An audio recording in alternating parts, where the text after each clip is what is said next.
Bom dia, pessoal. Tudo bom com vocês? Então, meu nome é Luana. Eu sou professora de Química e Física e Matemática e atualmente eu sou doutoranda do Programa de Ensino de Ciências e Educação Matemática aí pela UEL de Londrina. É, primeiramente, eu gostaria de começar esse vídeo me desculpando, tá? Porque apesar de estar muito grata pelo convite do SESI Internacional Londrina, por intermédio do professor Pedro, né? Eu tô com recomendações médicas, tanto do meu ortopedista quanto da minha fisioterapeuta, que devido ao agravamento da minha lesão no tornozelo, eu tô proibida de dirigir, tô proibida de andar, de forçar muito.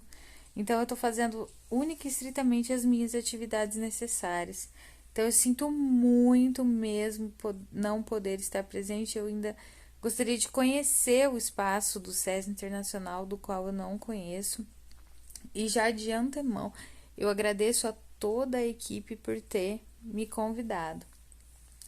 E assim, o professor Pedro, então, solicitou aqui que eu respondesse a algumas perguntas a respeito de como que é fazer ciência no Brasil e a presença das mulheres, que isso é um tema que, inclusive, é, faz parte da minha pesquisa de doutorado, que eu tenho um Instagram profissional, professora Luli, tá?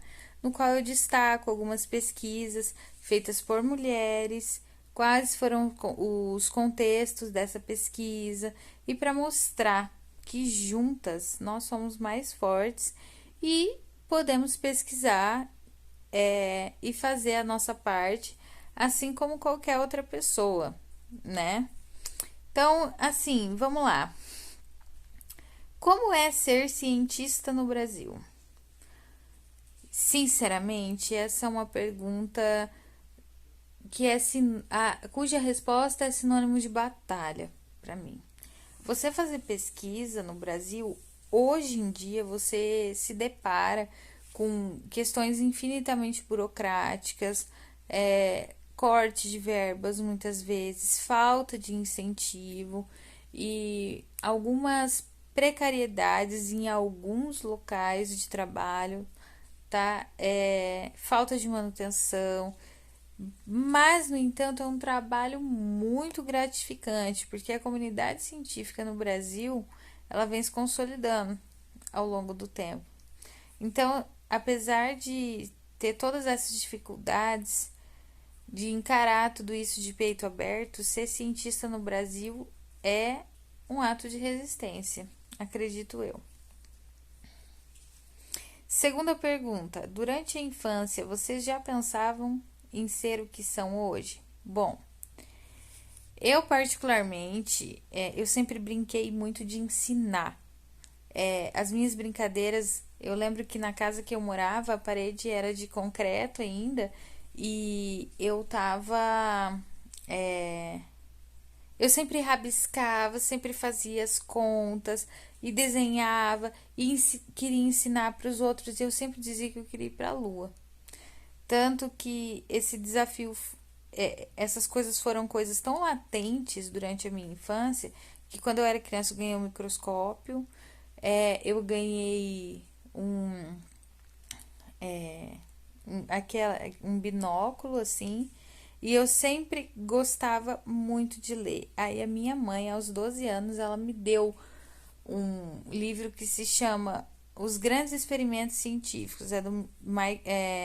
Há quem diga que é Michael Rival ou Michel Rival, né?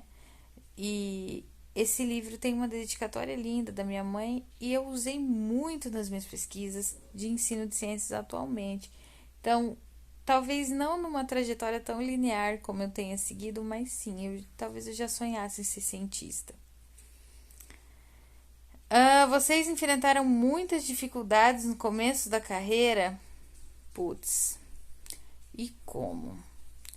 Você chega na universidade e esse contexto gigantesco de pesquisas, de metodologias a serem seguidas, de referenciais para você se inteirar o tempo todo, muitas vezes você tendo que desenvolver uma certa autonomia para você fazer pesquisa, que ela é cruel, de certa maneira, e nem sempre todo mundo te apoia. Às vezes eu precisava ir pro laboratório sábado, domingo, feriado, mas nossa, você vai perder o rolê, porque você vai estudar, você não vai ficar aqui com a gente. E família, muitas vezes cobrando algumas coisas. No começo foi bem difícil para me consolidar enquanto pesquisadora, e até hoje é um pouco difícil porque muitas vezes eu me deparo com a seguinte pergunta: mas você só estuda?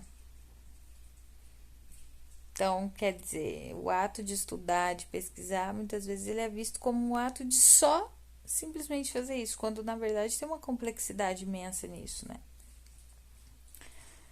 Quais problemas ou dificuldades vocês enfrentam ou já enfrentaram na sua profissão por ser mulher?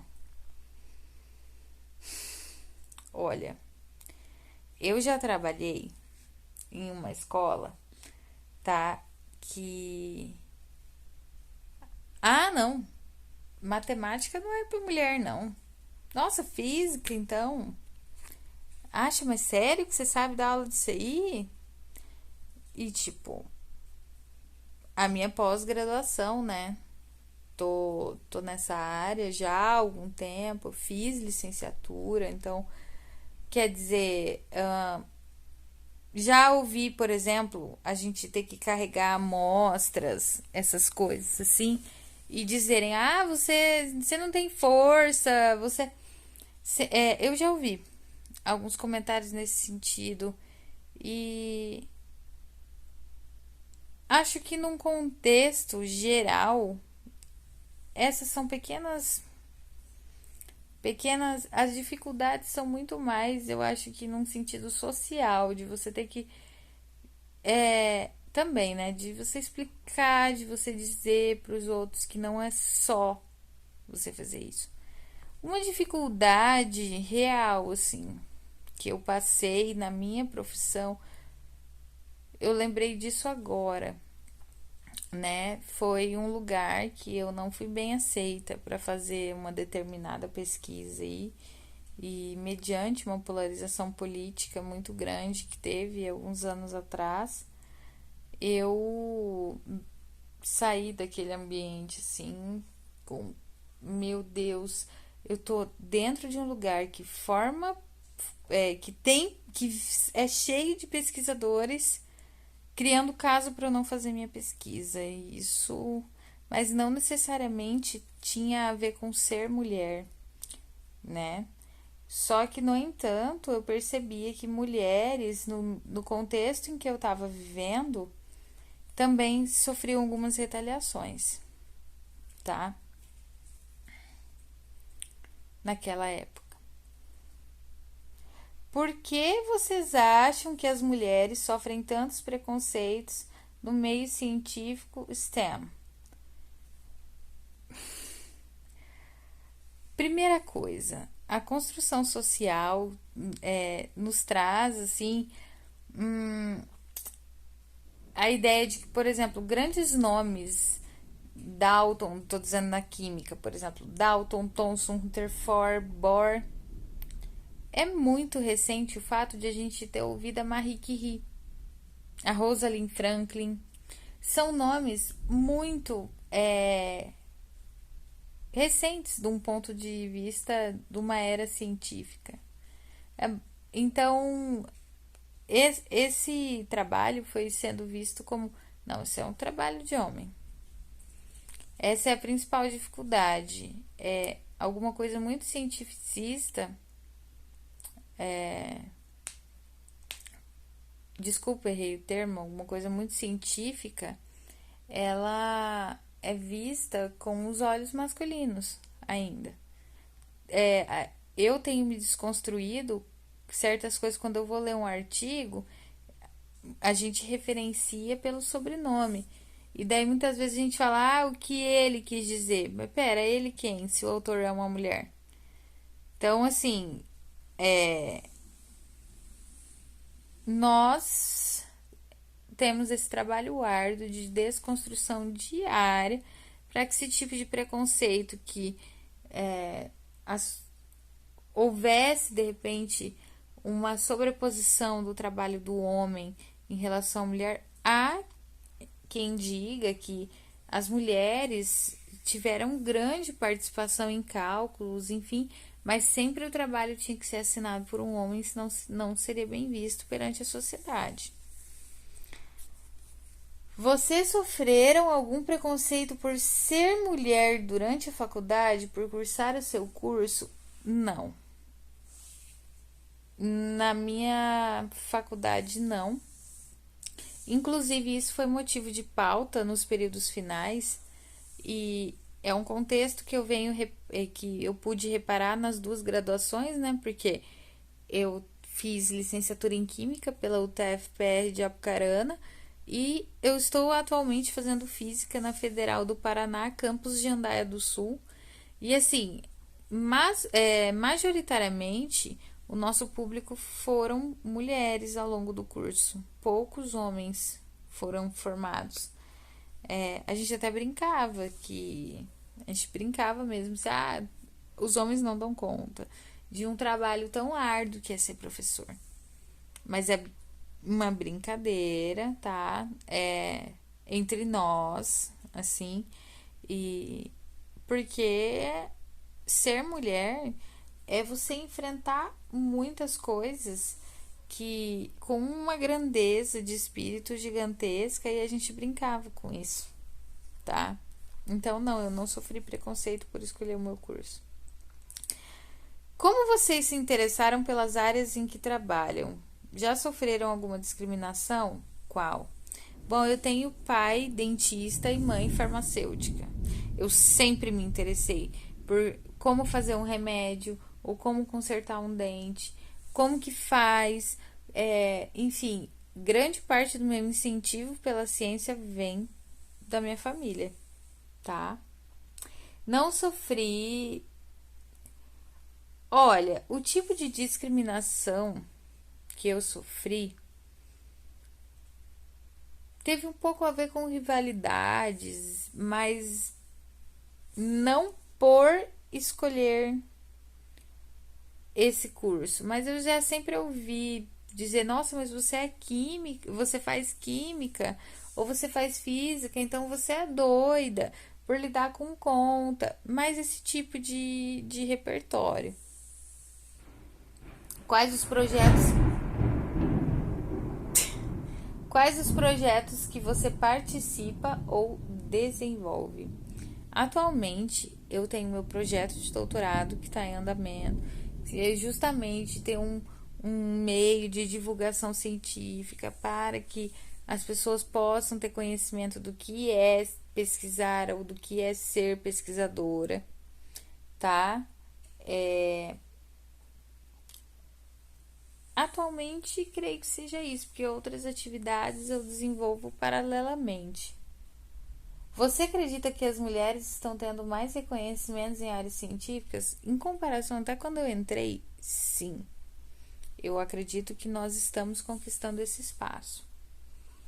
Qual sua opinião a respeito da diferença salarial no mercado de trabalho entre homens e mulheres? No local em que você trabalha, existe essa diferença? Eu vou responder essa pergunta de trás para frente.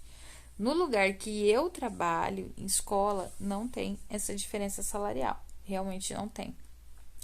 Mas eu conheço lugares em que tem essa prática e chega a ser medíocre. Eu penso que essa diferença salarial entre homens e mulheres, porque você dá uma gratificação para essa pessoa num valor menor, sendo que ela também desempenha um bom trabalho. Aí você está qualificando o gênero e não o trabalho da pessoa. Então, realmente eu não consigo ver uma fundamentação clara para que justifique que isso possa existir de uma maneira. Desculpa, pessoal. Para que isso possa ser desenvolvido de uma maneira assim tão natural quanto tem sido. Para mim não faz sentido, de verdade. Você dizer que uma mulher deve ganhar menos porque ela é engravida ou porque, enfim, não há. Apenas há uma revolta nessa pessoa que vos fala, porque não faz sentido, certo? Creio que as perguntas que me foram dadas aqui, tá? Foram respondidas. Eu espero não ter tomado muito tempo de vocês, mas é o que eu quero dizer. A visibilidade que nós mulheres estamos conquistando ao fazer pesquisa, ao publicar isso para o mundo, tendo em vista agora, recente, né, o caso da Jaqueline e das suas companheiras de trabalho que sequenciaram o genoma do coronavírus. Enfim, eu tenho amigas brilhantes que estão estudando certas questões no ensino de ciências e na educação matemática. As pesquisas elas têm se desenvolvido cada vez mais,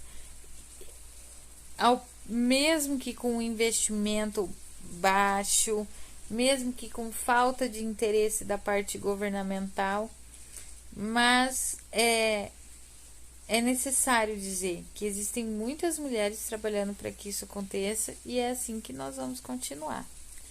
Novamente, então, tá? Eu agradeço ao pessoal do SES Internacional pelo convite.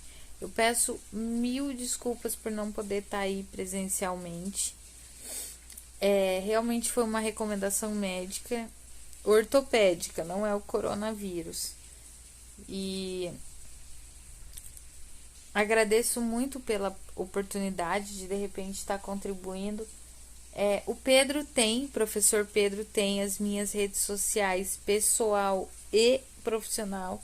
Sugiro que vocês, além de eu já ter deixado, né, @professora Luli, vocês podem mandar e-mail, WhatsApp, vocês podem deixar, né, vocês podem solicitar perdão para o professor Pedro, que eu estou à disposição para responder qualquer outra dúvida, tá bom? Um beijo, um abraço e até mais.